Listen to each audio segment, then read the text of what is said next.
Adventures in Research.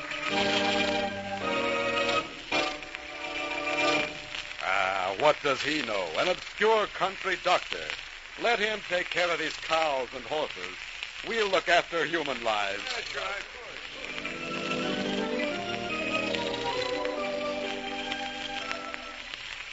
This is Paul Shannon transcribing another fascinating tale of science by Dr. Phillips Thomas, research engineer of the Westinghouse Research Laboratory. Today's story, The Plague Conqueror.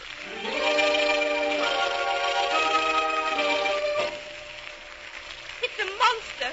First my husband, then my sister, and now my little boy. No one's safe. Look at my face. That's right. Shrink away from me, like all the rest. I can't see your face. You see, I've got it, too. I'm blind now, for life.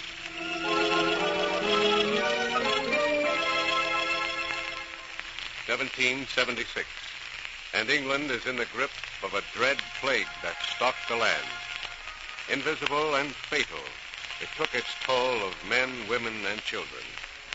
Men called it smallpox. To the home of Dr. Edward Jenner, a young country doctor practicing in his native town of Berkeley, Gloucestershire, came a young woman. Come in, young lady. Don't be afraid. I came to get some advice from you, Dr. Jenner. Yes? And what seems to be the trouble? Oh, nothing too serious.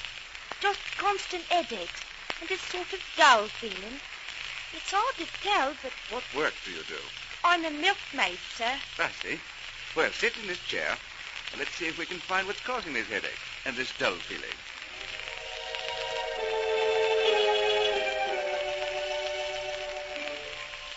Well, my dear, nothing much wrong with you.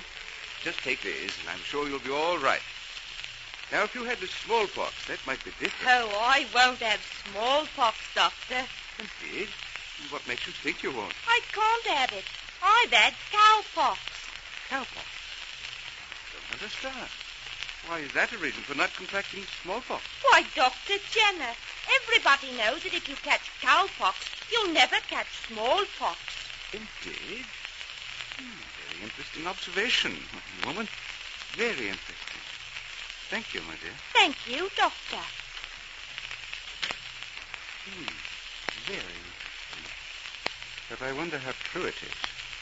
What possible connection could there be between cowpox and smallpox, if any? We already know that if anyone has ever had smallpox recovered, that person will never have it again. But what have the two diseases in common? What? Can it be that the two diseases, cowpox and smallpox, are one and the same thing, taking two forms, one in cows and the other in human beings?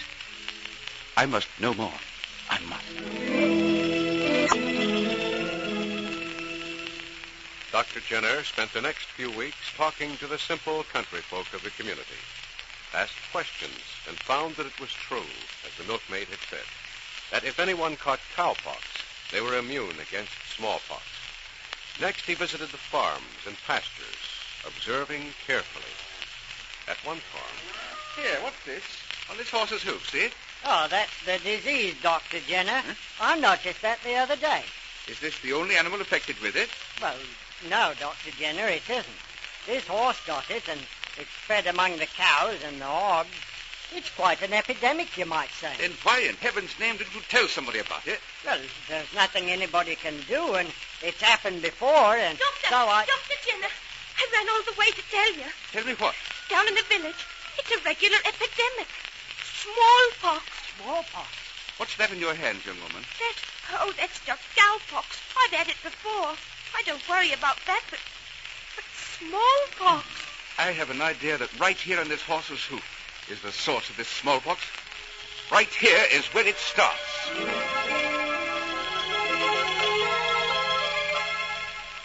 At a meeting of important doctors in London, It's a letter from a Dr. Edward Jenner, gentlemen, submitting a report on the source of smallpox. He claims that the disease starts among animals, cows, horses, and so forth, as cowpox, then spreads to humans in another form, smallpox.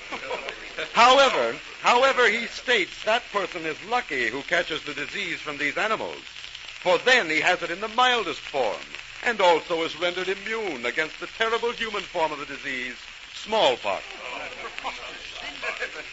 Who is this Dr. Edward Jenner that he knows so much? A country doctor, gentlemen. I think we can safely lay this scientific document aside and continue our discussion of, shall we say, saner affairs.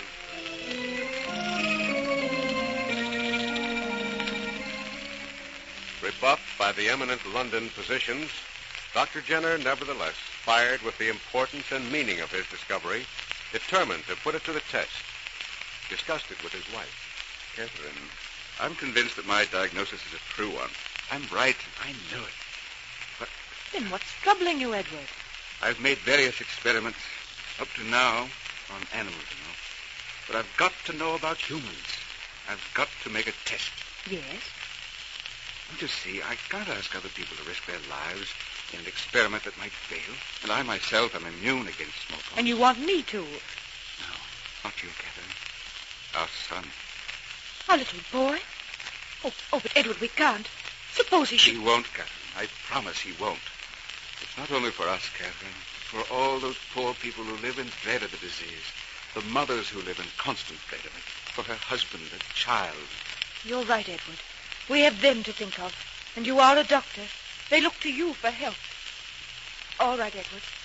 When do you want me to bring... Now. As soon as I can get the injection ready. Very well. I'll get him when you're ready.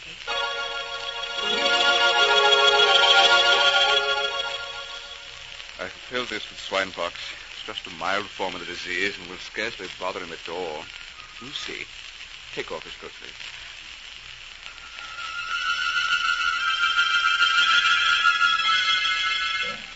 There.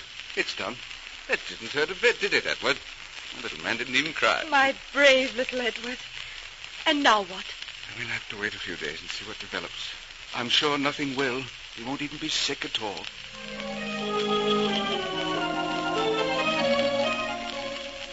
Dr. Jenner was right. The boy suffered hardly any sickness at all. A few days later... I'm ready for the final injection, Catherine. This injection will tell the story.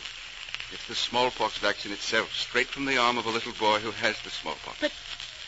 Oh, Edward, are you sure that if anything were to happen to our little boy... We must have faith, Catherine. If I'm right, think of all the thousands of little boys whose lives may be saved. The right arm. That's right. Steady now, my son.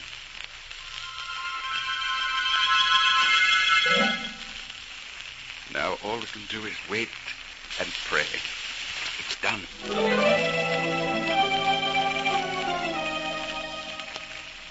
Days, anxious days followed, as Dr. Jenner hovered about his son, noted his every reaction, waiting for the best and fearing the worst.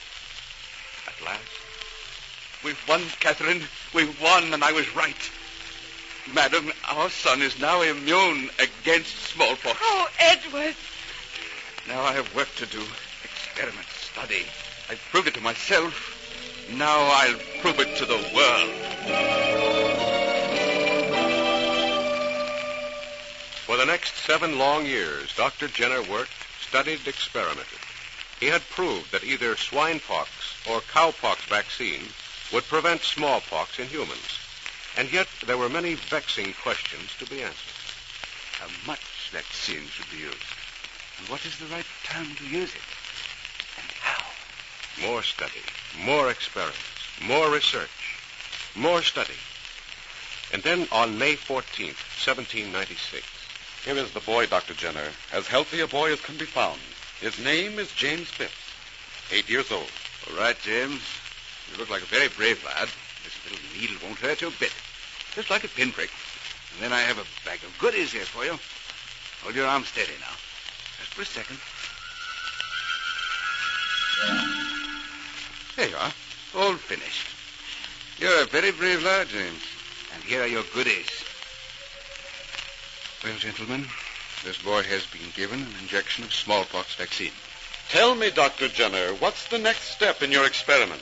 Nothing to do now but wait and watch for the results of the inoculation. A few days will tell. You realize, of course, Dr. Jenner, that you're solely responsible for this boy's life. And should he die... He won't die, gentlemen. Nor will he ever have the smallpox. You have my word for that.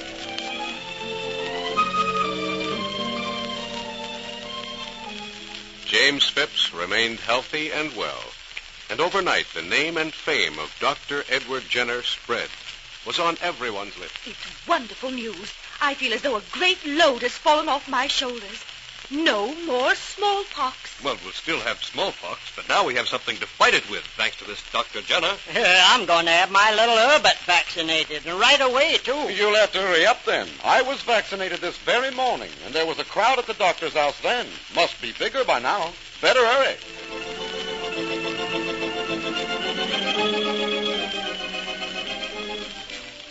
From the little community of Berkeley in the western part of England, the news about Dr. Jenner's discovery spread throughout the world.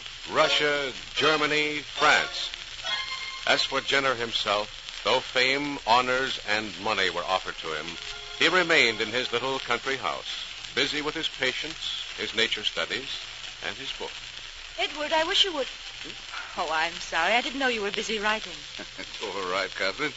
I'm preparing a book on vaccination. Rather an imposing title, don't you think? Inquiry into the cause and the effects of the variola vaccina.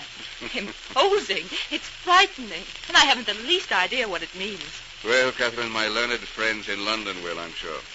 You know, I'm still rather, not annoyed, but hurt by the attitude they took when I was conducting my vaccine experiment. Well, you don't have to worry about their opinion anymore, Edward. You have the whole world very gratefully at your feet. That reminds me, Catherine.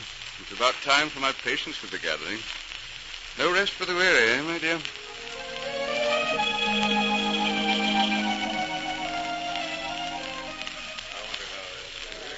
In Dr. Jenner's vaccine discovery, gentlemen, we have a potent weapon against disease. He has shown us the way. Dr. Jenner conquered smallpox, a disease which used to kill or cripple or disable in some way 1 person out of every 4.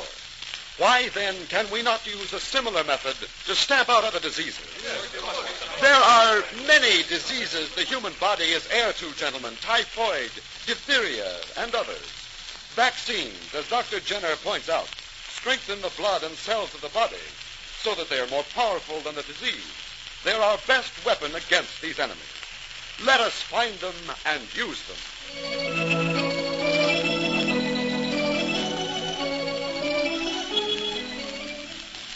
Thus, an obscure country doctor pointed the way to further advances in medical science.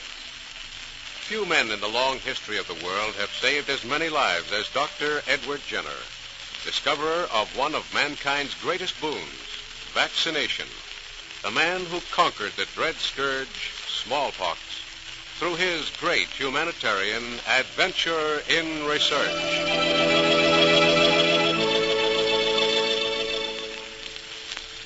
And that's today's story by Dr. Phillips Thomas, research engineer of the Westinghouse Research Laboratories.